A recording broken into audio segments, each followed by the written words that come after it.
আল্লাহর এক দরবেশ বান্দা এক বট গাছের নিচে বিশ্রাম করতেছিল আর সূরা মুলক পড়তেছিলেন।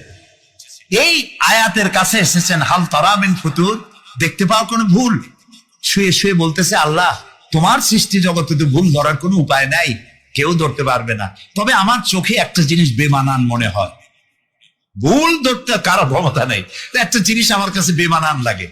একা একা বলতেছে, সেটা হলো এই, তুমি তাল গাছ বানাইছো যেমন তালও সেই রকম বড়, বেল গাছ যেমন বেলও বড়, নারকেল গাছ যেমন নারকেলটাও বড়, কিন্তু এত বড় বিরাট বট গাছ ফল একেবারে এতটুকু এতটুকু, এইটা একটু বেমানান লাগতেছে।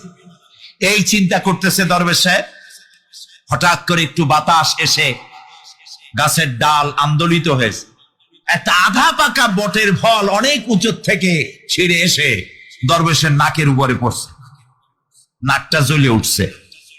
দরবেশ সাহেব বলছে, আস্তাগফিরুল্লাহ, আল্লাহ এটা তো ফল না, এটা আমার চিন্তার জবাব।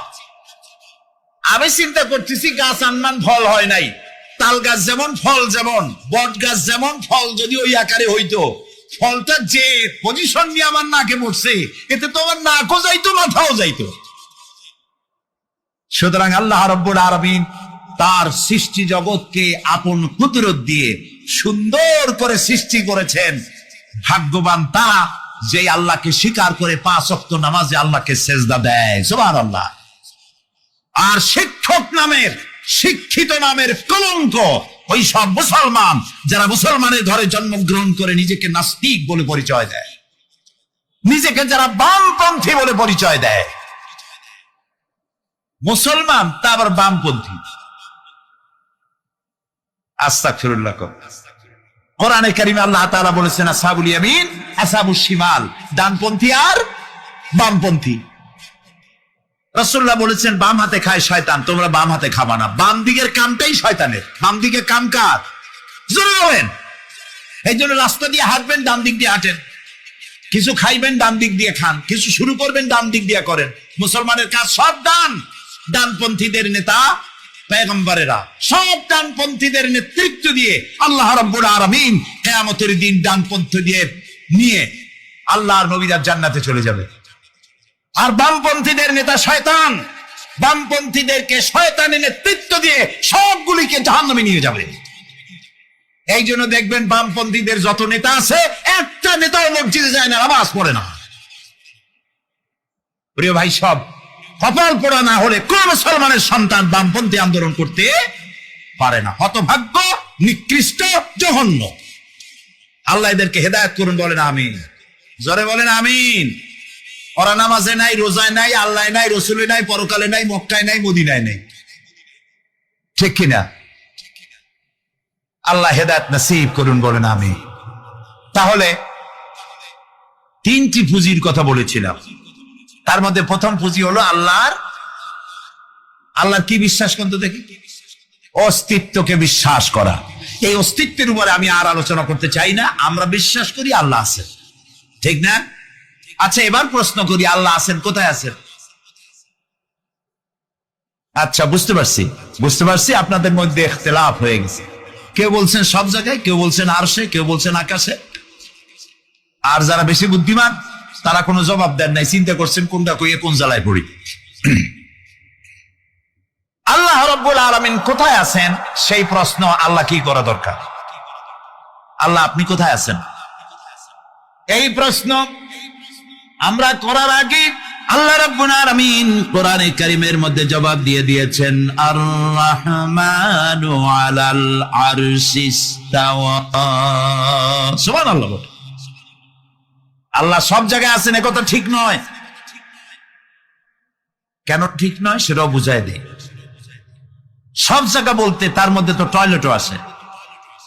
সব জায়গা বলতে আরো বহুত খারাপ জায়গা আছে, আমি সে জায়গাগুলির নাম নিলাম না।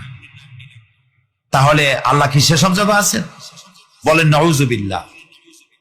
আল্লাহ নিজেই বলছেন আল্লাহ আছেন আরশিস তাওয়া। আল্লাহ আছেন কোথায়? আরশে। আল্লাহ যে আরশে আছে সেই জন্যই তো মানুষেরা হাত উঁচু করে আল্লাহর কাছে, এরকম বলে যে উপরওয়ালা, বলে না, না নিচুওয়ালা বলে, সব জায়গাওয়ালা এরকম বলে, উপরওয়ালা বলে। আল্লাহ আছেন আরশে, কিন্তু প্রত্যেক রাতে তিনি প্রথম আকাশে আসেন। সুবহানাল্লাহ, বান্দাদেরকে ডাকার জন্য আসেন। আল্লাহ সর্বত্র জ্ঞান রাখেন, তার ইলমের মধ্যে এক চুল পরিমাণ জায়গা আকাশেও নাই, জমিনেও নাই যে আল্লাহ রাব্বুল আলামিন ওই জায়গাটুকুন সম্পর্কে তাৎক্ষণিকভাবে অবহিত নন। এমন এক চুল পরিমাণ জায়গা আকাশেও নাই, জমিনেও। এটাই হলো আল্লাহ সব জায়গার জ্ঞান, তার ইলমের মধ্যে সব তিনি জানেন। এ কথা একটি ছোট্ট আয়াতের মধ্যে এভাবে বলা হয়েছে, وَيَعْلَمُ مَا فِي الْبَرِّ وَالْبَحْرِ وَمَا تَسْقُطُ مِنْ وَرَقَةٍ إِلَّا يَعْلَمُهَا। এই পৃথিবীতে জমিনের ভিতরে কি হয়, সমুদ্রের অতল তলদেশে কি হয়, সব আমি জানি। এমনকি এই পৃথিবীর কোন একটি গাছের পাতা যদি পড়ে যায়, কোন দেশের কোন গাছের কোন পাতা পড়েছে সে খবর আমি আল্লাহর কাছে হয়ে যায়। এটি আমি বললাম, বানায় বললাম? এটি কোথায় আছে? তো আল্লাহ রাব্বুল আলামিন কোরআনে পরিষ্কার করে বলে যে এত পাতার খবর যদি আল্লাহর কাছে হয়, তাহলে আমরা কোথায় কি করি তিনি টের পান না? অবশ্যই টের পান। এটি আমাদের মনে রাখতে হবে। তো আল্লাহ তাআলা, তার উপরে আমাদের বিশ্বাস হচ্ছে এই যে তিনি আরশে ইস্তাওয়া, আরশে আছেন, এবং তিনি না জানেন না দেখেন এমন কিচ্ছু নাই, না শোনেন এমন কিচ্ছু নাই।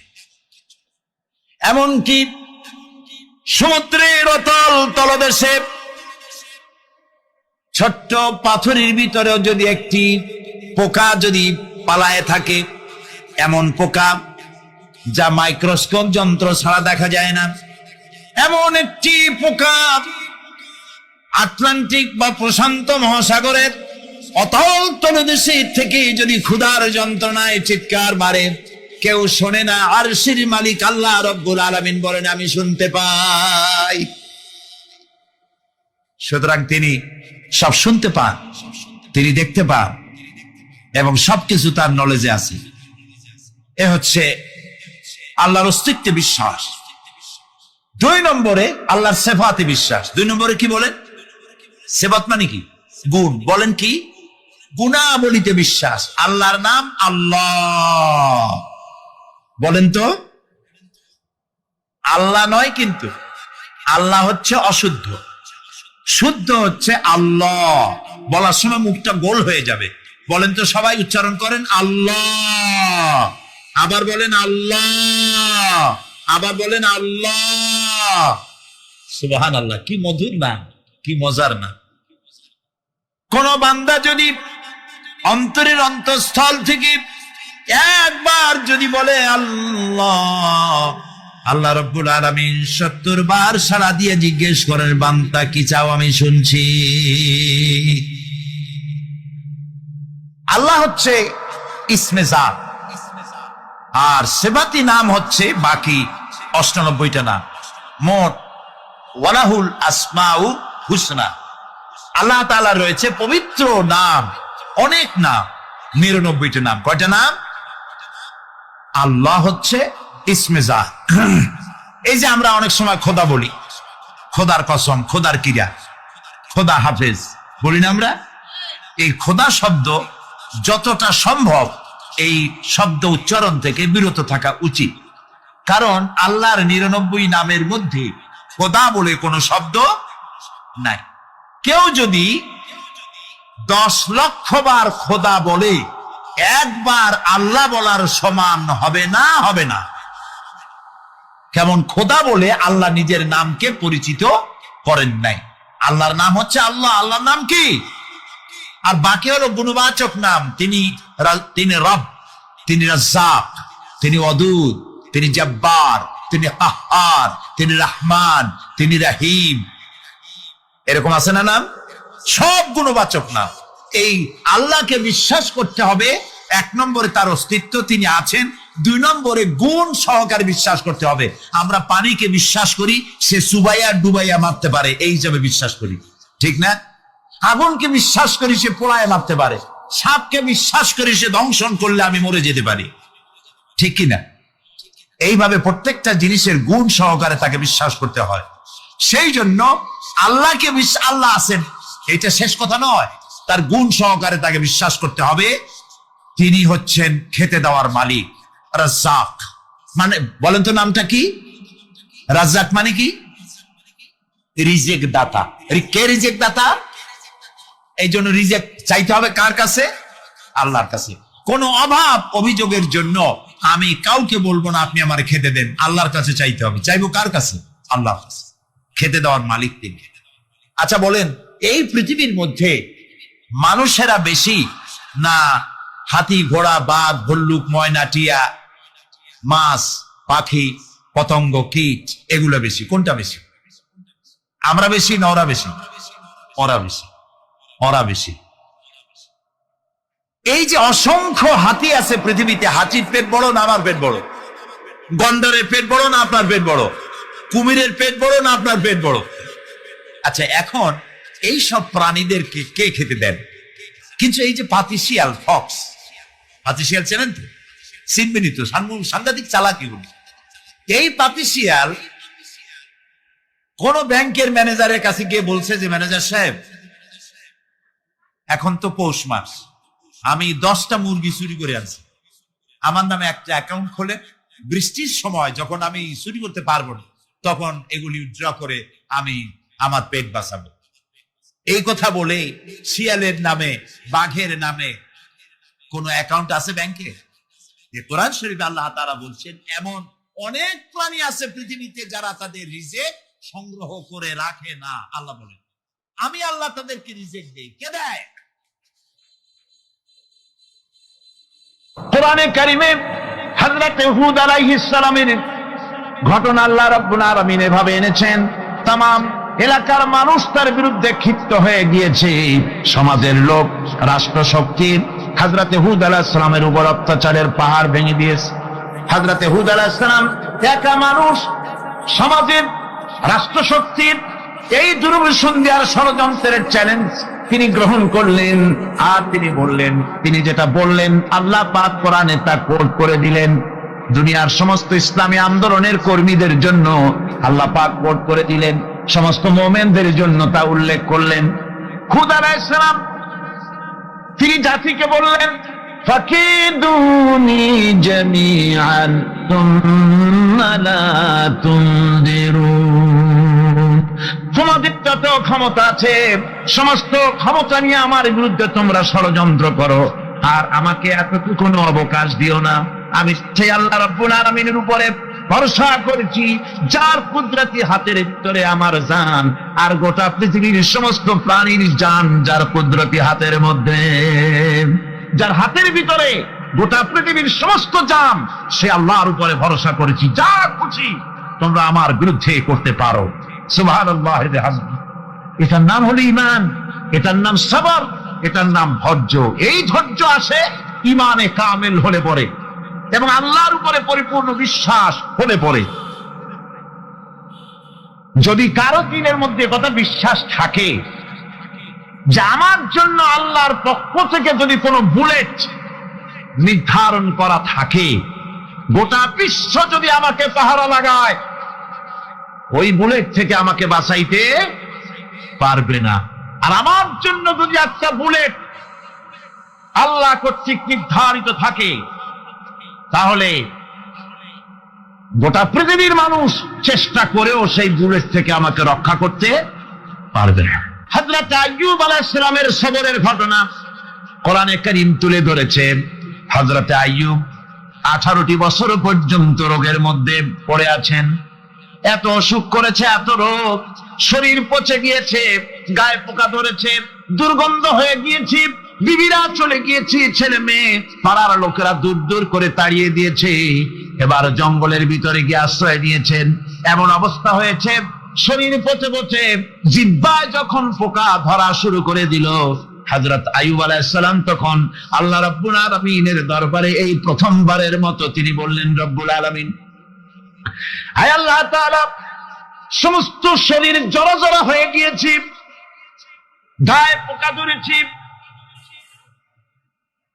আমি কোনো কথা বলি নাই, আমি খামোশ থেকে জিকির আজগার করতেছিলাম, আয় আল্লাহ এখন দেখি আমার জিহ্বায় পোকা ধরেছে, পোকা ধরা শুরু হয়েছে। আমার জিহ্বাটায় পোকা তুমি দয়া করে দিও না, কারণ আমার জিহ্বায় যদি পোকা হয়ে যায় তাহলে তোমার মতো আল্লাহর জিকির আমি কি দিয়া করব। আমার জিহ্বাটা তুমি দয়া করে ভালো রাখো। কোরআনে কারীম বলছি, ওয়া আইয়ুবা ইয নাদা রাব্বাহু আন্নী মাসসানিয়াদ দুররু ওয়া আনতা আরহামুর রাহিমিন।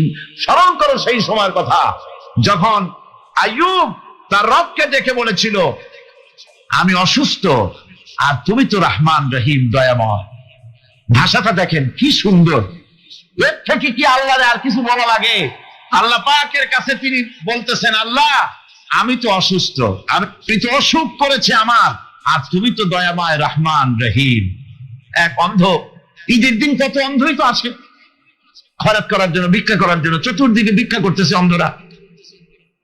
এক অন্ধ ঈদের গেটের কাছে দাঁড়ায় বলতেছে, ভাইরা আজ হচ্ছে ঈদের দিন আর আমি কিছু দেখতে পাচ্ছি না। তে বেশি পয়সা পাইল, মানুষের দিন তার প্রতি আকৃষ্ট হয়ে গেছে। আরে কি কথা, আজ ঈদের দিন সকলে আনন্দ করছে আর আমি কিছুই দেখতে পাচ্ছি না। সে কিন্তু কিছু চায় না। ভাষার ভিতরে, কথা বলার ভিতরে এ ধরনের টেকনিক আছে। হযরত আইয়ুব আলাইহিস সালাম বললেন না যে আল্লাহ আমারে মাফ করে দাও, কষ্টের মধ্যে আছি। তিনি শুধু বলেছেন, রব্বুল আলামিন আমি অসুস্থ হয়ে পড়েছি, আমার অসুখ করেছে, আর তোমার নাম রহমান রহিম। এতটুকু কথা বলেছেন। আল্লাহ রাব্বুল আলামিনের দরজায়, তার দরবারে আইয়ুব আলাইহিস সালামের ডাক চলে গেছে। যায় নাই? কোন অসুবিধা আছে নাকি? কোন অসুবিধা নাই। পানির তলা দিয়া যদি কেউ ডাক দেয়, পাহাড়ের ভিতরে বসে যদি কেউ ডাক দেয়, আল্লাহ রাব্বুল আলামিন তা শুনতে পান। ইউনূস আলাইহিস সালাম মাছের পেটে বসে চিৎকার মেরেছিলেন, লা ইলাহা ইল্লা আনতা সুবহানাকা ইন্নী কুনতু মিনাজ জালিমিন। তিনি বলছিলেন, আয় আল্লাহ তাআলা আমি তোমার প্রশংসা করছি, তুমি ছাড়া উপাস্য নাই, মাবুদ নাই। আমি তোমার পবিত্রতা ঘোষণা করছি, আমি তো জালিমদের অন্তর্ভুক্ত হয়ে গেছি। বাস এতটুকুন কথাই বলেছেন। আল্লাহ পাক বলছেন, ইউনূসের ডাক তো কেউ শোনে নাই, পানির মধ্যে কেউ শোনে নাই, জমিনের কেউ শোনে নাই, মহাশূন্যের কেউ শোনে নাই, কিন্তু মাছের পেটের ভেতরে থেকে গভীর অতল দরিয়ার তলদেশ থেকে মাছের পেটের ভিতরে বসে আমার ইউনূস যে ডাক দিল, ওই ডাক আমি আরশের মালিক আমি শুনতে পেয়েছি, আর সঙ্গে সঙ্গে জবাব দিয়েছি। ফাস্তাজাবনা লাহু ওয়া নাজ্জাইনাহু মিনাল গাম্মি ওয়া কাযালিকা নুজিল মুমিনিন। ডাকের সাড়া দিলাম, বিপদ দিয়া বাঁচায় দিলাম। শুধু ইউনূসের না, আল্লাহ পাক এ জায়গায় আবার ওয়াদা করলেন, দুনিয়ার যত মুমিন বান্দা আছে তারা যদি কখনো বিপদে পড়ে যায় আর আমারে যদি ডাকে, আমি এইরকম করে বিপদ থেকে বাঁচাইয়া দেব। আইয়ুব আলাইহিস সালাম যখন আল্লাহ রাব্বুল আলামিনের কাছে ফরিয়াদ করলেন, আল্লাহ পাক তখন বলছেন, কোরআনে কারীম বলছে, ফাস্তাজাবনা লাহু ফাকাশাফনা মা বিহি মিন দুররিন ওয়া আতাইনাহু আহলাহু ওয়া মিসলাহুম মাআহুম রাহমাতাম মিন ইনদিনা ওয়া যিকরা লিল আবিদিন। আমি আইয়ুবের দোয়া কবুল করে নিলাম, শুধু তার পরিবার বর্গই দিলাম না, বরং আরো কিছু নিয়ামত আমি তাকে দান করে দিলাম। এবং তাই জন্য যেহেতু তারা ছিল আমার অনুগত বান্দা, আমার বাধ্যগত, আমি এই জন্য রহম করেছি, সমস্ত রোগ শোক আমি মাফ করে দিয়েছি। আমাদের সামান্য একটু জ্বর হয়, যদি 2-3 দিন জ্বর হয়েছে, জ্বর ছাড়ে না, বলে যে এত ভালো ভালো কাজ করি তারপর আমার এত জ্বর হওয়া লাগে, অমুকরা এত পাপ করে, তা তো কিছুই হয়নি। খালি আল্লাহ আমার চোখে দেখলো, আমার বউর অসুখ, আমার অলুমুড়ি ছাড়ি না। ভাইরা, আপনি ঠিক পান না যে কি গুনাহ আপনি করেন? কোরআনে কারীম বলছি, وَمَا أَصَابَكُم مِّن مُّصِيبَةٍ فَبِمَا كَسَبَتْ أَيْدِيكُمْ وَيَعْفُو عَن كَثِيرٍ। যত বিপদ তোমাদের উপর আছে সব দুই হাতের কামাই করা। আর আমি তো অনেকগুলো ক্ষমা করে দেই। তোমরা যত পাপ করো, আকাম করো, সবগুলির শাস্তি যদি দুনিয়ায় দিতাম, সাহস করার সময় পেতে না। অসুখ হলেই অধৈর্য হয়ে যেও না।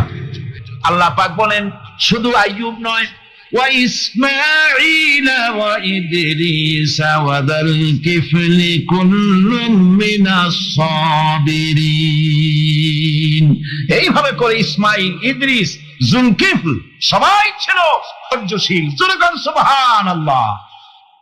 ধৈর্যের চরম পরাকাষ্ঠা ছিলেন তিনি। কোরআনে কারীম নবীদের এই কথাগুলি আমাদের শোনাচ্ছেন। হযরত ইয়াকুব আলাইহিস সালাম কলিজার টুকরা সন্তান হযরত ইউসুফ আলাইহিস সালামের জন্য তার মনটা পাগল ছিল।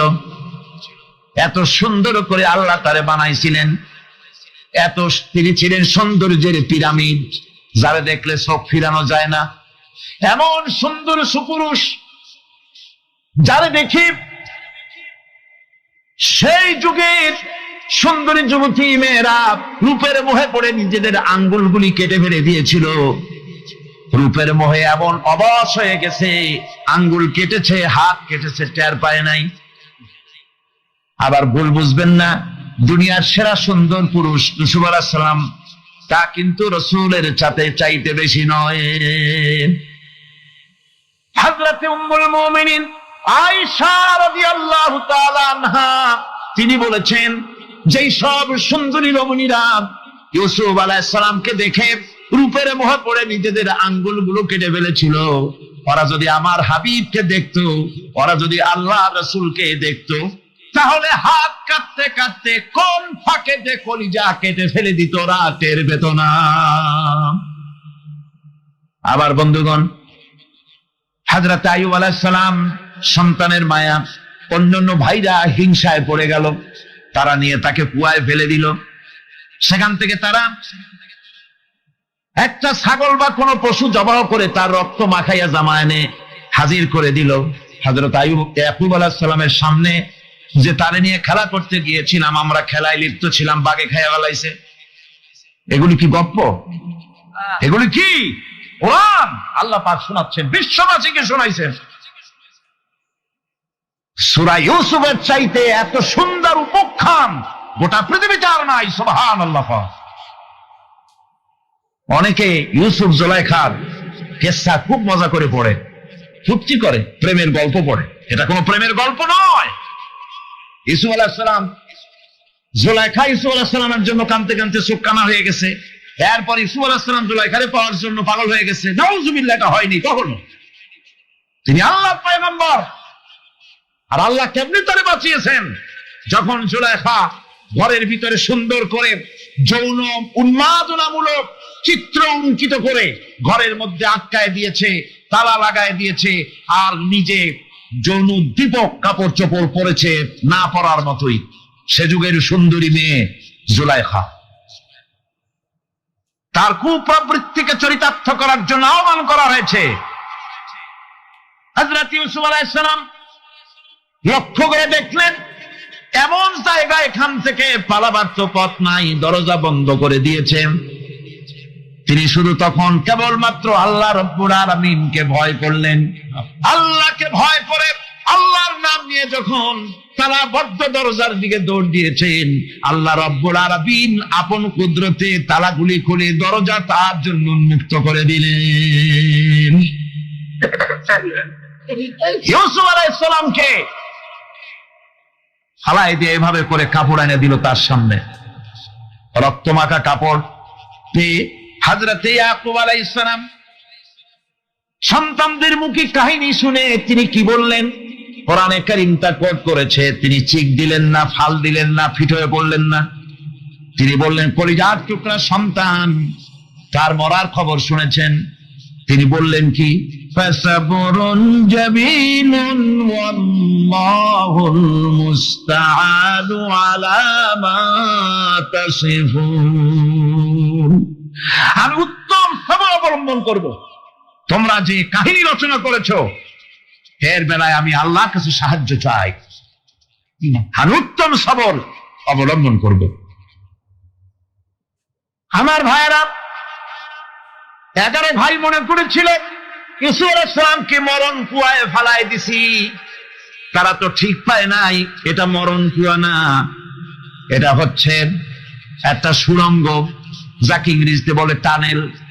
এটা এমন একটা সুড়ঙ্গ, ওরা মনে করেছে মরণ কুয়া, কিন্তু আল্লাহ রাব্বুল আলামিন এই কুয়াতে এমন বানালেন, ওরা একদিকে ফালায় দিল মরণ কুয়ায়, এই কুয়ার আর এক মুখ দিয়া আল্লাহ রাব্বুল আলামিন ইউসুফ আলাইহিস সালামকে নিয়ে মিশরের সিংহাসনে বসায়া দিলেন।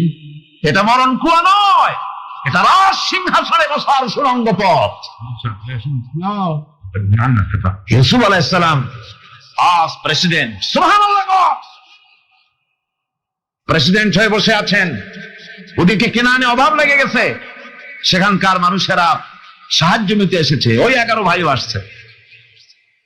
হযরত ইউসুফ আলাইহিস সালাম দেখেই চিনে ফেলেছে, ওরা কিন্তু তখনও ঠিক পায় নাই। হযরত ইউসুফ আলাইহিস সালাম চিনে ফেলেছেন। এখন কি করা উচিত?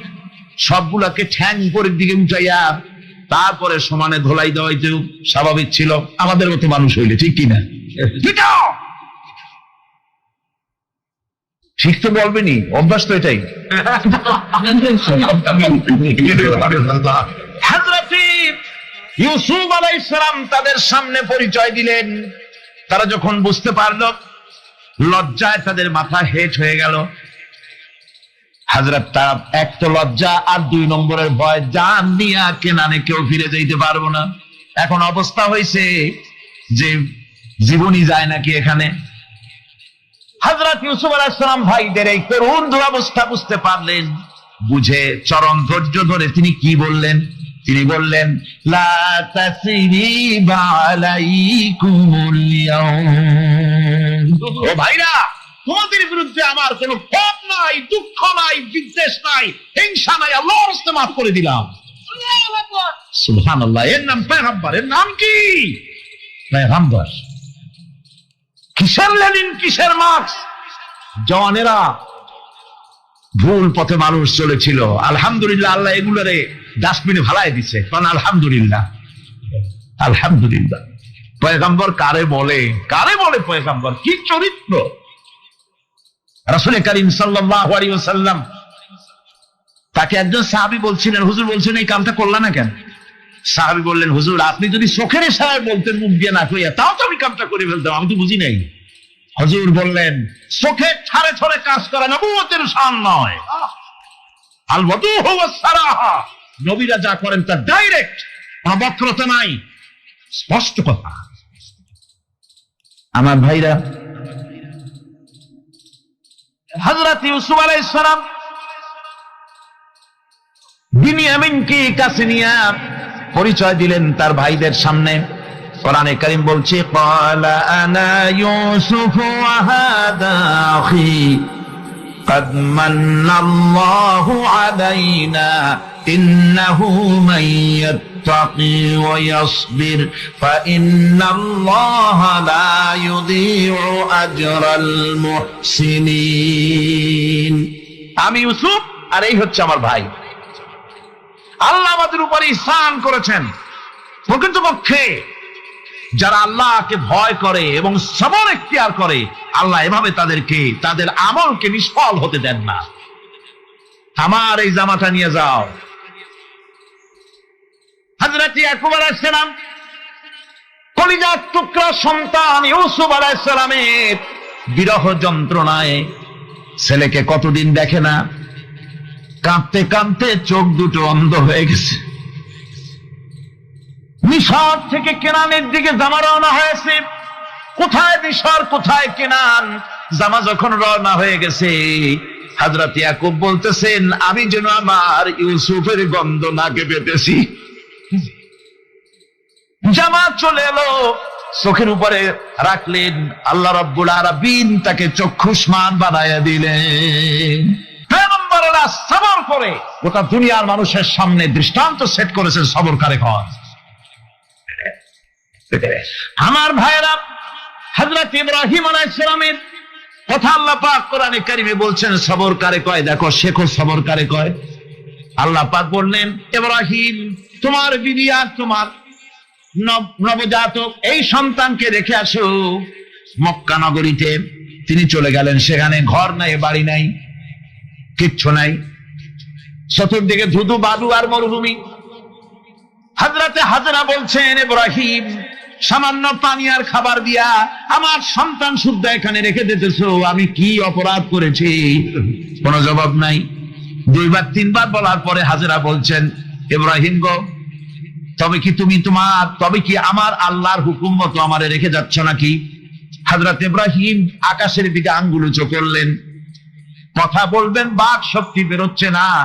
80 বছর বয়সের সময় একটা বাচ্চা আল্লাহ তারে দিচ্ছেন।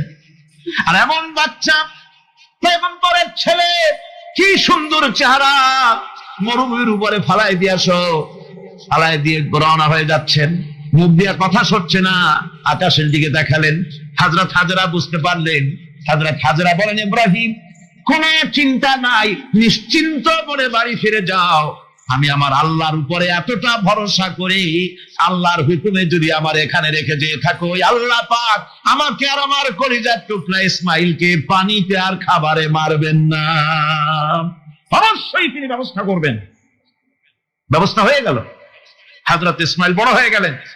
আল্লাহ পাক অর্ডার করলেন, জবাহ করো ছেলেকে। হযরত ইব্রাহিম আলাইহিস সালাম যখন জবাহের প্রস্তাব করলেন, হযরত ইসমাইল তা আপত্তি করতেন, বাবাজি আমার মায়ের আর আমাকে বাচ্চা অবস্থায় ফেলে গেলেন, খাবার দেন নাই, পরার দেন নাই, বছরের পর বছর আমাদের এখানে কাটলো, দেখতেও আসেন নাই, আজ আসছেন জবাহ দিতে। এটা কেমন কথা? কি ধরনের বাপ আপনি? এরকম বলছে নাকি? এরকম বলছে? হযরত ইব্রাহিম আলাইহিস সালাম প্রস্তাবটা কিভাবে পারলেন? আল্লাহ পাক কোরআনে কারিমে দৃষ্টান্ত রেখে দিয়েছেন। আল্লাহ পাক বলছেন, হযরত ইব্রাহিম ছেলেকে বললেন, ইয়া বুনাইয়া, ইয়া বুনাইয়া, হে আমার কলিজার টুকরা লাডলা, হে আমার কলিজার টুকরা সন্তান, ইন্নী আরা ফিল মানাম আন্নী আযবাহু, আমি স্বপ্নে দেখছি আমি যেন তোমাকে জবাহ করতেছি। ফানজুর মাযা তারা, তোমার রায় কি বলো? আমি তো স্বপ্নে দেখছি যে আমি তোমার জবাহ করতেছি, এখন তোমার রায় কি, তোমার মত কি? হযরত ইসমাঈল আলাইহিস সালাম শুনিয়া দিলেন দৌড়, নাকি না? হযরত ইসমাঈল আলাইহিস সালাম ধৈর্যের প্রতীক, তিনি কি কথা বললেন? তার মুখের কথা কোরআন শরীফে আল্লাহ পাক উঠায় দিলেন। হযরত ইসমাঈল বললেন, ইয়া আবাতি ফাআল মা তু'মারু সাতাজিদুনি ইনশাআল্লাহু মিনাস সাবিরিন, হে আমার পিতা, আপনি যে ব্যাপারে আদিষ্ট হয়েছেন আপনি তা পালন করুন, অবশ্যই আমাকে ধৈর্যধারীদের মধ্যে পাওয়া যাবেন। সুবহানাল্লাহ। এক বর্ণনা এসেছে, হযরত ইসমাঈল বললেন, আব্বাজান আমি ধৈর্যধারীদের ভিতরে আমারে পাবেন, তবে জবাহ করার আগে আমার হাত পাটা একটু বেঁধে নেন, কারণ জবাহের যন্ত্রণায় আপনার গায়ে যদি আমার হাত পা লেগে যায় তো বেয়াদবি হয়ে যেতে পারে। আর আমি মরে আমার জবাহ হয়ে যাওয়ার পর আমার রক্ত মাখা জামাটা নিয়া আমার মা হাজেরারে দিবেন, কারণ তাকে মা বলবার মতো আর তো কেউ নাই। হযরত ইব্রাহিম তাকে বাঁধবার জন্য প্রস্তুতি নিলেন। হযরত ইসমাঈল বলছেন, আব্বাজান বাঁধবেন না, বান্দার প্রয়োজন নাই। বলে, কেন? একবার বাঁধতে বললে আবার তুমি নিষেধ করছো কেন? ছেলে বলছেন, আব্বাজান বাঁধবো না এই জন্যে, হয়তো কিয়ামতেই প্রশ্ন উঠতে পারে যে আল্লাহর হুকুমে রাজি ছিল না বলে হাত পা বাঁধা জবাহ করছে, আমি এই সুযোগ দিব না, আপনি জবাহ করেন, আমি এতটুকু নড়াচড়া করব না। ধৈর্যের চরম প্রতীক হযরতে ইসমাঈল আলাইহিস সালাম দেখাই দিয়েছেন ধৈর্য কারে কয়। আমার বন্ধুগণ, এই পৃথিবীর সবচাইতে ধৈর্যের বড় প্রতীক হতেছেন ইমামুল মুরসালিন, আশরাফুল আম্বিয়া, সাইয়্যিদুল মুরসালিন জনাবে মুহাম্মাদুর রাসূলুল্লাহ সাল্লাল্লাহু আলাইহি ওয়াসাল্লাম। আমার বন্ধুগণ, সবচাইতে বড় ধৈর্যের প্রতীক তিনি। কাউকে একটা গালি দেন নাই জীবনে, কাউকে ঠাট্টা করেন নাই, কাউকে মারেন নাই, কারো মনে দুঃখ দেন নাই। তিনি দুঃখ পেয়েছেন, তিনি কাউকে দুঃখ দেন নাই। তিনি কষ্ট পেয়েছেন, কাউকে কষ্ট দেন নাই। আমার ভাইয়েরা, তায়েফের ময়দান, আমার নিজের চোখে তায়েফে যেদিন আমি তায়েফ দেখলাম, আমি তায়েফে ঢুকেছি, জীবনে কোনোদিন যাই নাই। রমজান মুবারকে আমি সেখানে গেলাম, আমাকে বসার জন্য তারা নিয়ে যাবে। আমি বললাম আগে বসবো না, আমারে আগে নিয়ে যাও, আমার নবীকে কোন জায়গায় ওরা মেরেছিল সে জায়গাটা দেখাও। তাইফের সেই গলিতে যখন আমি গেছি, দুই দিকে পাহাড় দাঁড়ানো, তাইফের লোক আমার সাথে ছিল, তারা বলল এই জায়গাটা প্রথম যেখানে চতুর্দিক থেকে নবীজিকে পাথর মারছিল আর আল্লাহ নবী বেহুশ হয়ে পড়ে গিয়েছিলেন। 3টা দিন না খাওয়া, হযরতে খাদিজা নাই, আবু তালিব নাই, মক্কায় জায়গা নাই পা রাখার। নবীজি 3টা দিন ঘুরলেন। নেতারা বলল তুমি যদি নবী হবে তো এতিম হলে কেন? আল্লাহ নবী বানাবার জন্য কি একটা ধনী মানুষ পায় নাই? তোমার মতো এতিম আর গরিবের নবী বানাইলো কেন?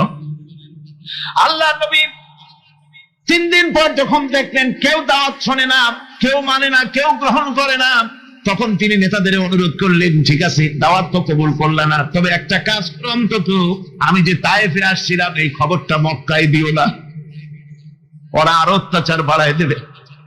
এই কাফিরগুলি খবর তো মক্কায় পাঠালো, আর সমস্ত যুবকদেরকে লেলিয়ে দিল। যুবকেরা চতুর্দিকে দাঁড়াইছে, রাসূলকে পাথর মারা শুরু করে দিল। আমি যখন রেল লাইনের থেকে হাঁটি, যখন রেল লাইন কোনো সময় দেখি, রেলের পাথরগুলি, রেল লাইনের পাথরগুলি দেখলি আমার মাথায় যেন কেন তায়েফের কথা বলে এসে যায়। আরে মানুষের গায়ে পাথর মারলে কি অবস্থার সৃষ্টি হয়? পাথর নূরের শরীর, রহমতের শরীর, কিটি কিটি রক্ত ঝরছে। নবীজিকে জোর করে উঠাইয়া জবরদস্তি করে হাঁটার জন্য তারা ধাক্কা মারতেছে। আবার কিছুদিন গিয়ে নবীজি আবার বেহুশ হয়ে পড়েছেন, এইখান থেকে আবার উঠাইস, আবার ধাক্কা মারতেছে। 3 নম্বরের আর একটা জায়গা আছে যেখানে ভাঙ্গা একটা মসজিদ। তাইফের লোকেরা আমাকে বলল এই জায়গাটা হলো শেষ জায়গা যেখানে রাসূল করিম 3য়-বারের মতো বেহুশ হয়েছিলেন, এখানেই হুজুরের রক্ত ঝরেছে বেশি। 2 রাকাত নামাজ পড়লাম, সিজদায় পড়ে এমন কান্না কাঁদলাম আল্লাহর কাছে। নবীজি যখন হুঁশ এসেছে, হযরতে জিবরাইল বলেন ইয়া রাসূলুল্লাহ, আপনার এই কষ্ট দেখে ফেরেশতারা কাঁদতেছে, আপনি অনুমতি দিয়ে দেন এই 2 পাহাড়কে মিলাইয়া সমস্ত তায়েফবাসী কাফেরগুলি মাটির সাথে মিশাইয়া দেই। নবীজি বললেন জিবরাইল, আমি যদি হুকুম করি আর আমার হুকুম মতো যদি এই কাম করো, একটা কাফেরও যদি না বাঁচে তাহলে কার মুখে পৌঁছাবো লা ইলাহা ইল্লাল্লাহু মুহাম্মাদুর রাসূলুল্লাহ। আমার ভাইরা, হযরত সাল্লাল্লাহু আলাইহি ওয়াসাল্লাম উঠে বসলেন। এমন সময় হযরতে যায়েদ শরীরের রক্তগুলি মুছে দিতেছেন। হযরত সাল্লাল্লাহু আলাইহি ওয়াসাল্লাম বসে 2খানা হাত উত্তোলন করলেন। নবীজির চোখ থেকে পানি গড়ায় পড়তেছে। আরে কেউ নাই, আল্লাহ ছাড়া কেউ নাই সাহায্য করার। নবীজি হাত তুলে মোনাজাত করতেছেন, চোখ দিয়া পানি পড়ে দাড়ি ভিজে পড়তেছে, গায়ে দিয়া রক্ত ঝরতেছে। নবীজি কি দোয়াটা করলেন? বদদোয়া করলেন না, গজব দিতে বললেন না, নবীজি দোয়া করলেন রব্বুল আলামিন, এই তায়েফের লোকেরা আজকে আমার সাথে যে ব্যবহারটা করেছে, ওরা বোঝে নাই যে আমি তোমার নবী, ওরা বোঝে নাই যে আমি তোমার রাসূল, না বুঝে আমার উপরে যে অত্যাচারটা করলো, আল্লাহ তুমি এই জন্য রাগ করে এই তায়েফে তুমি গজব দিও না। আল্লাহ পাক পরবর্তী সময় হুজুরকে স্মরণ করাই দিলেন, ওয়া মা আরসালনাকা ইল্লা রাহমাতাল লিল আলামিন। ও নবী, আপনি হচ্ছেন আমার সমস্ত সৃষ্টি জগতের জন্য, আপনি আমার বাবা, আমার গোটা বিশ্বের জন্য আপনার, আমার সৃষ্টি জগতের জন্য আপনি আমার করুণা। রাসূলের এই কষ্ট দেখে বাগান থেকে এক গ্লাস আঙ্গুরের শরবত এনে হাজির করেছে। এত কষ্টের পর 3 দিনের না খাওয়া আঙ্গুরের একটা শরবত পাইয়া হুজুর খুব খুশি হলেন। শরবত গ্লাস পান করে হুজুর বলছেন, তোমার নাম না আফতাস? তিনি বলছেন, হ্যাঁ হুজুর, আমার নাম আফতাস। তোমার বাড়ি না ইউনূস আলাইহিস সালামের গ্রামে? বলে, হ্যাঁ, আমার বাড়ি সেই গ্রামে। তা আপনি কি করে জানলেন আমার নাম আফতাস আর আমার বাড়ি ইউনূস আলাইহিস সালামের গ্রামে? আপনি জানলেন কি করে? হুজুর বললেন, আমি নবী, হযরত ইউনূস নবী, একজন নবীর খবর আর একজন নবীর কাছে থাকে। রাসূল করিম সাল্লাল্লাহু আলাইহি ওয়াসাল্লাম সবর ইখতিয়ার করেছিলেন, ধৈর্য অবলম্বন করেছিলেন, আর আল্লাহ পাক তাকে নির্দেশ করেছেন, সবর করো। ওয়াত্তাবি' মা ইউহা ইলাইকা ওয়াসবির হাত্তা ইয়াহকুমাল্লাহ। তুমি কেবল সেই জিনিসের অনুসরণ করো যা আমি তোমার প্রতি অবতীর্ণ করেছি। আমি আপনার উপরে যেটা অবতীর্ণ করেছি ওটার অনুসরণ করুন, আর সবর ইখতিয়ার করুন যতক্ষণ না আল্লাহর পক্ষ থেকে চূড়ান্ত ফয়সালা না আসে। ধৈর্য ধরুন, ধৈর্য ধরুন। আমার ভাইরা, কাফেরদের নির্যাতনের মোকাবেলায় আল্লাহ পাক তার হাবিবকে সান্ত্বনা দিয়েছেন। যখন কাফেররা নির্যাতন করতেছে, হারে হযরতে বেলাল নির্যাতিত, হযরতে সুমাইয়া নির্যাতিতা, হযরতে খাব্বাব, হযরতে হুবায়ব, হযরতে আম্মার রিদওয়ানুল্লাহি তাআলা আলাইহিম আজমাইন, এত মার হতেছে। হযরতে ওমর হযরতে খাব্বাব রাদিয়াল্লাহু তাআলা আনহুকে খোলা গায়ে দেখে বলছিলেন, খাব্বাব রে, তোমার পিঠে এত গর্ত কেন? এত গর্তওয়ালা পিঠ তো আমি মানুষের দেখি নাই, এত চিকুন কোমরওয়ালা মানুষও তো দেখি নাই। তিনি বলেছেন, ওমর, তুমি কি ভুলে গেছো? ইসলাম কবুল করার অপরাধী কাফির বেঈমানেরা আগুন জ্বালায়া আংটা আগুনের উপরে আমাকে চিৎ করে শোয়াছে। আমি যেন নড়াচড়া করতে না পারি সেজন্য আমার বুকের উপরে পাথর চাপা দিয়ে রেখেছিল। গায়ের চর্বি আর রক্ত গলে গলে পড়ে আগুন নিবেছে, আর আগুন গোশত পুড়ে যে পিঠের মধ্যে প্রবেশ করেছিল আজও পর্যন্ত পিঠের সেই গর্ত সেরে যায় নাই। এভাবে অত্যাচার হচ্ছিল সাহাবীদের উপর। আল্লাহ রাব্বুল আলামিন তার হাবিবকে সান্ত্বনা দিলেন, ওয়াসবির ওয়া মা সাবরুকা ইল্লা বিল্লাহি ওয়া লা তাহজান আলাইহিম ওয়া লা তাকু ফি যায়কিন মিম্মা ইয়ামকুরুন। হে রাসূল, সবরের সাথে কাজ করতে থাকুন। আপনার এই সবরের তৌফিক তো আল্লাহই দিয়েছেন, আর ওদের সমস্ত ষড়যন্ত্র, ওদের অপকৌশলে আপনি দুঃখিত হবেন না, চিন্তা করবেন না, ভারাক্রান্ত হবেন না। আপনি নিশ্চিত থাকুন। ওয়াসবির লিহুকমি রাব্বিকা ফাইন্নাকা বিআয়ুনিনা। হে নবী, আপনার রবের চূড়ান্ত ফয়সালা আসা পর্যন্ত ধৈর্য ধারণ করুন। আপনি তো আমার চোখের সামনে। সুবহানাল্লাহ, সুবহানাল্লাহ। আপনি আমার চোখের সামনে। কে আপনাকে কি করবে আমি দেখবো না? সুবহানাল্লাহ। মন্ত্রী যদি, এই সলিমুদ্দিন মার্কা মন্ত্রী যত আছে, এই মন্ত্রীরা যদি ব্যথাতে ভয় কিসে? আমি তোকে দেখছি না? সাহসটা কেমন বাড়ে, কেমন বাড়ে সাহস। আর এ কোনো মন্ত্রী ছাতা মাথা না, কোন প্রেসিডেন্ট রাজা বাদশা না, আকাশ আর জমিনের মালিক আমার আল্লাহ রাব্বুল আলামিন বলছেন, হাবিব, কোনো চিন্তা নাই, আপনি আমার চোখের সামনে। ওরা চায় আপনাকে দুনিয়া থেকে মিটাই দিতে, আর আমি চাই ওয়ারাফানা লাকা যিকরাক, আপনার প্রশংসা তো হবে গোটা বিশ্ব জুড়ে, সর্বত্র ছড়িয়ে যাবে আপনার নাম। সুবহানাল্লাহ। আল্লাহ পাক অন্যত্র বলেছেন, ওয়ালাকাদ কুযযিবাত রুসুলুম মিন ক্বাবলিকা ফাসাবারু আলা মা কুযযিবু ওয়া উযু হাত্তা আতাহুম নাসরুনা। হে মুহাম্মদ সাল্লাল্লাহু আলাইহি ওয়াসাল্লাম, আপনার পূর্বে অসংখ্য নবী রাসূল এই পৃথিবীতে আসছে এবং জুলুম আর নির্যাতনের শিকার তারা হয়েছেন। অবশেষে তাদের প্রতি আল্লাহর সাহায্য এসেছে। সুতরাং আপনাকেও ধৈর্য ধারণ করতে হবে। ধৈর্য ছাড়া কোনো পথ নাই। ধৈর্য আপনাকে ধারণ করতেই হবে।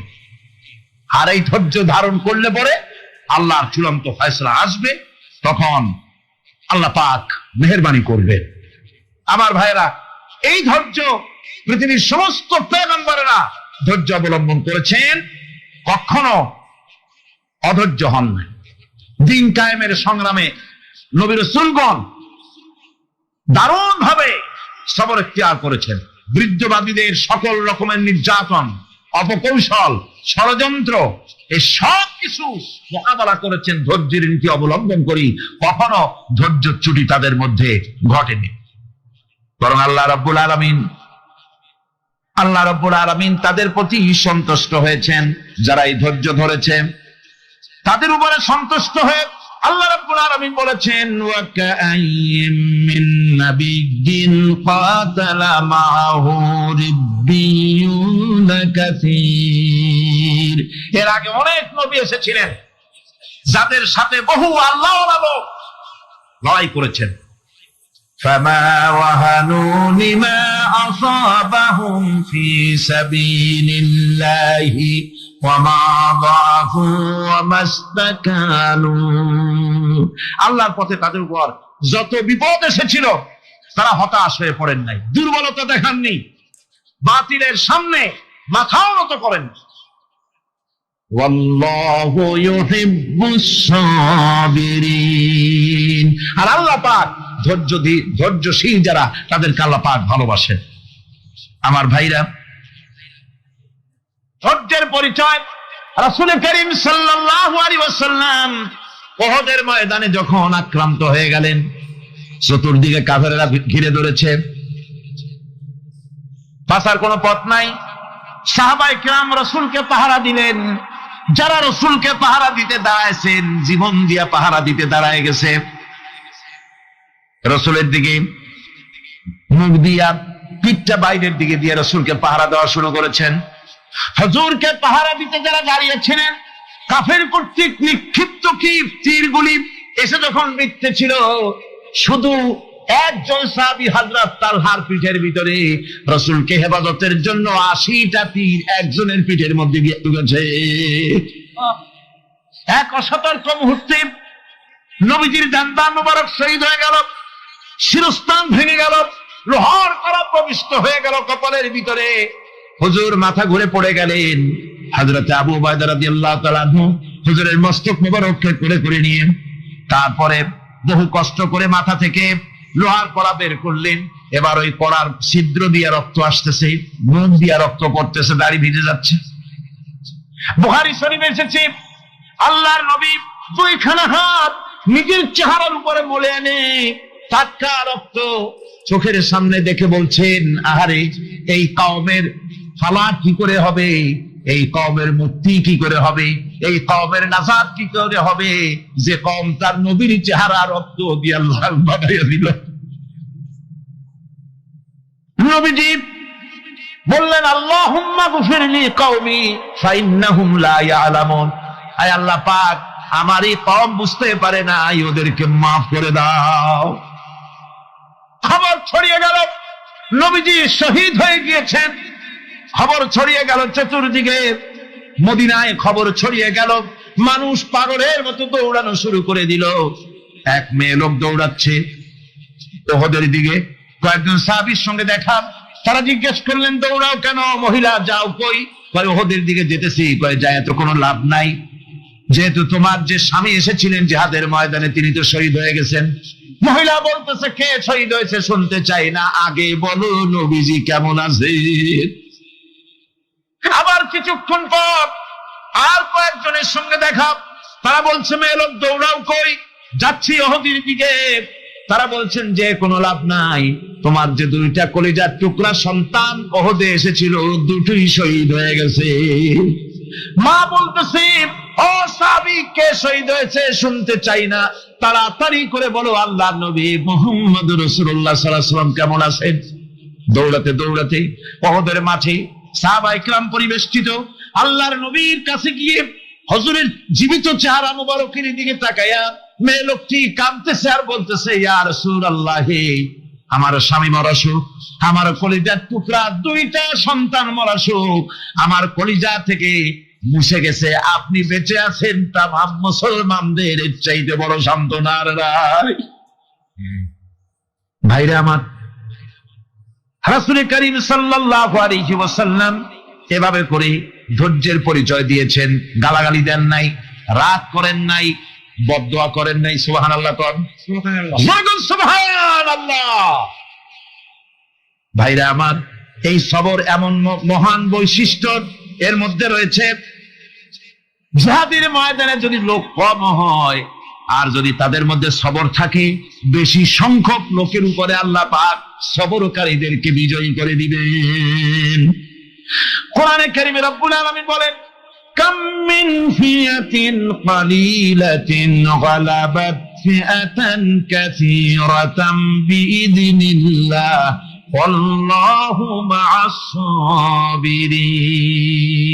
এমন ঘটনার বহু নজির আছে যে কম সংখ্যক লোকেদের উপরে আল্লাহ পাক, বেশি সংখ্যক লোকেদের উপর আল্লাহ পাক কম সংখ্যক লোকদেরকে জয়ী করে দিয়েছেন।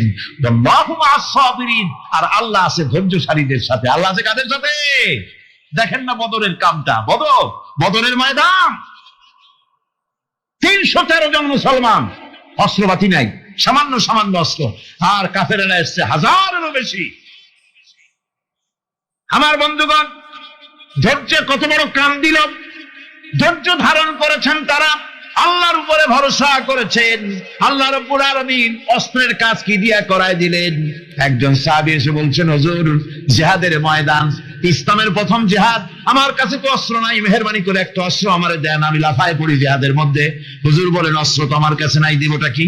সাহাবী বলছেন, হুজুর, অস্ত্র না থাকে যা পারেন তাই দেন, আপনার হাত দিয়ে যা দিবেন আমি দাঁড়ায় থাকতে পারবো না, জিহাদে আমাকে শরীক হতেই হবে। নবীজি কাছে পেলেন একখানা শুকনা খেজুরের ডালখানা তুলে সাহাবীর হাতে তুলে দিলেন। আব্বা চোখে শুধু পানি, হুজুর আমার আব্বা যদি একটু দোয়া করে দেন। শাইখে চরমনে বলে, আল্লাহর বান্দা হা করো। ফজলুর রহমান যখন হা করছে, মুখের মধ্যে ফু দিয়ে দিল। ওই ফু দেওয়ার পরে আল্লাহু আকবার, বাদশা ফয়সাল স্কুলের গেট যখন পার হইতে গেল, ফজলুর রহমান মাটিতে পড়ে গেল। মাটিতে পড়ে যাওয়ার পরে আল্লাহ বলে চিৎকার দিয়া ওঠল। ওই যে চিৎকার দিল, ফজলুর রহমানের জবান মাওলা খোলায়া দিল। আরে প্রিয় ভাইরা আমার, বলতাম না যদি হুজুর আছে, তারপরে বললাম কেন যে এখন বাংলাদেশের ফেসবুকে ছেলেরা শাইখে চরমনের বিরুদ্ধে কথা বলে, কথা ঠিক কিনা বলেন?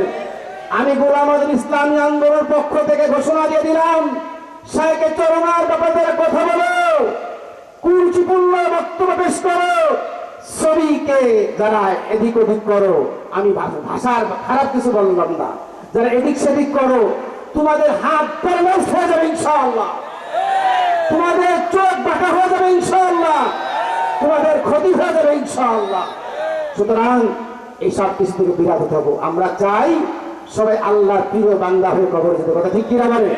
প্রিয় ভাইয়ের আমার, কথা সংক্ষেপ, আমি আর কিছু বলবো না। আমি আয়াত তেলাওয়াত করেছি। আল্লাহ পাক রব্বুল আলামিন বলেন, ইয়া আইয়ুহাল্লাযীনা আমানু কু আনফুসাকুম ওয়া আহলিকুম নারা, হে ঈমানদাররা, নিজে বাঁচো জাহান্নাম থেকে, আহল পরিবার পরিজন তাদেরকে জাহান্নাম থেকে বাঁচাও। ঠিক কিনা বলেন? আমরা নামাজ পড়ি, আমাদের ছেলেরা নামাজ পড়ে না, আছে কিনা বলেন? আমরা সরমুনার মুরিদ, আমাদের ছেলেরা সরমুনার মুরিদ না, নেই, এরকম পাবলিক নেই, আছে কিনা বলেন? আমরা সরমুনায় যে আমাদের ছেলেরা মনিহারে যাই, আছে কিনা বলেন? এরকম পাবলিক বহুত আছে। বাজান, তুমি যখন নামাজ পড়ো, তুমি যখন সরমুনায় যাও, তুমি যখন জিকির করো, সন্তানদেরকে নামাজি বানার, কথা ঠিক কিনা? নিজেও নামাজি হতে হবে, নিজেও জাকির হতে হবে, নিজেও কোরআন তেলাওয়াত করে শিখতে হবে, আহাল পরিবার পরিজন সন্তানদেরকেও নামাজি দিনদার পরেশগার সরমুনা পন্থী করতে, কথা ঠিক কিনা বলেন? প্রিয় ভাইরা আমার, আপনারা জানেন আমাদের শাইখ মুর্শিদ নাব্বারাল্লাহু মাকবারাহু আল্লাহু আকবার ফজলুল করিম রহমাতুল্লাহি আলাইহি কোরআন শিক্ষা বোর্ড নামে একটা প্রতিষ্ঠান করে দিয়েছে। আপনারা জানেন কিনা বলেন?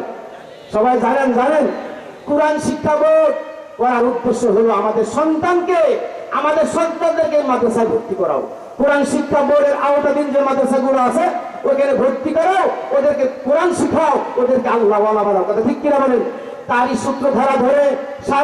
সূত্রধারাই চৌবানকাঠি ইউনিয়নে কোরআন শিক্ষা বোর্ডের একটি মাদ্রাসা কায়েম হয়েছে। বলে আলহামদুলিল্লাহ। কোরআন শিক্ষা বোর্ডে একটি মাদ্রাসা কায়েম হয়েছে, জমি কিনা হয়েছে, অনেক ঋণগ্রস্ত। এই কোরআন শিক্ষা বোর্ডে আমরা সাহায্য করতে রাজি আছি না ইনশাআল্লাহ? কে কেনা রে তাকবীর! আপনারা রাজি না? হাত নামান ভাইরা আমার। এই কোরআন শিক্ষা বোর্ড দুনিয়ার অন্য কোন ব্যক্তির নাই। এই কোরআন শিক্ষা বোর্ড প্রতিষ্ঠিত করে গেছেন শায়েখ রহমাতুল্লাহ আলাইহি করেছে কিনা বলেন? ফজলুল করিম রহমাতুল্লাহ আলাইহি। উদ্দেশ্য তার এই, আজকে ছেলেরা খ্রিস্টান হয়ে যাচ্ছে, অনেক ছেলেরা ইহুদি হয়ে যাচ্ছে, অনেক ছেলেরা টাকার কারণে ইমান বিক্রি করে দিচ্ছে। কথা ঠিক কিনা বলেন? আমরা যদি শায়েখে চরমনার কথা উদ্বুদ্ধ হয়ে কোরআন শিক্ষা বোর্ডের অধীনে যে মাদ্রাসাগুলো আছে এই মাদ্রাসাতে যদি আমাদের সন্তানদেরকে ভর্তি করে দিই, এই সন্তানগুলো লেখাপড়া শিখতেছে, কোরআন শিখতেছে, আল্লাহ বলা হচ্ছে। কথা ঠিক কিনা বলেন? সুতরাং কথা লম্বা না করে চুরমানকাঠি যে মাদ্রাসা কায়েম হয়েছে, এই মাদ্রাসার জন্য কে আছেন নগদ 1000 টাকা দিয়ে সহযোগিতা করবেন? কে আছেন বলেন? নগদ 1000 টাকা দান করে কে ব্যক্তি কে আছেন বলেন? নগদ 1000 টাকা দান করে সহযোগিতা করবেন। যে আমি ইনশাআল্লাহ শায়েখে চরমনাকে দেখাইতে চাই। রাশেদ ভাই বলেন আলহামদুলিল্লাহ। রাশেদ ভাই নগদ 1000 টাকা দিয়েছে। আল্লাহ পাক রব্বুল আলামিন রাশেদ ভাইকে কবুল করবেন, আল্লাহুম্মা আমিন। রাশেদ ভাই খুব ভালো মানুষ, ইসলামী আন্দোলনের দায়িত্বশীল। আল্লাহ রাব্বুল আলামিন রাশেদ ভাইকে কবুল করে দেন, তার জানে মালে বরকত দিয়ে দেন। আল্লাহ পাক রাশেদ দিনের জন্য কবুল করবেন। বলেন রাশেদকে বলেন নগদ 1000, নগদ, তোর বাকি যুগে হবে না, নগদ দেন। স্বেচ্ছাসেবক ভিতরে ঢোকেন, নগদ 1000 টাকা আল্লাহ কবুল করে নেন। আরে তাকবীর! আমরা দেখিয়ে দিতে চাই শায়েখে চরমনার সামনে কোরআন শিক্ষা বোর্ড আপনার আব্বা রেখে গিয়েছে, ফজলুল করিম রহমাতুল্লাহ আলাইহি রেখে যাওয়া বোর্ড। এই বোর্ডের অধীনে যে মাদ্রাসাগুলো আছে এই মাদ্রাসার সাহায্যকারী হবো। এই মাদ্রাসার সামনে থেকে, পিছনে থেকে, ডাইনি থেকে, বামে থেকে কোরআন শিক্ষা বোর্ডের জন্য আমরা সহযোগিতা করবো ইনশাআল্লাহ। বলেন কে আছেন বলেন? নগদ 1000 টাকা, নগদ 1000 টাকা রব্বুল আলামিন যারা টাকা পয়সা দিচ্ছে সকলের দান ধানকে আপনি কবুল করেন। বলেন নগদ 1000 টাকা কে আছেন বলেন? আর আছেন কে বলেন? দূর ওই যে 1000 টাকা একজন স্বেচ্ছাসেবক কই? স্বেচ্ছাসেবক ভিতরে ঢোকেন না, ঢোকেন। আল্লাহ তুমি কবুল করে নাও। বলে আমি। বলেন আর কে আছেন বলেন? নগদ 1000 টাকা। 20 জন লোক চাই, 20 জন লোক। বলেন নগদ 2 জন হয়েছে, বলেন নগদ 1000 টাকা। আমরা আল্লাহর কুতুব চরমনার ময়দানে ঘুমায় আছে, আল্লাহর কুতুব চরমনার জমিনে ঘুমায় আছে।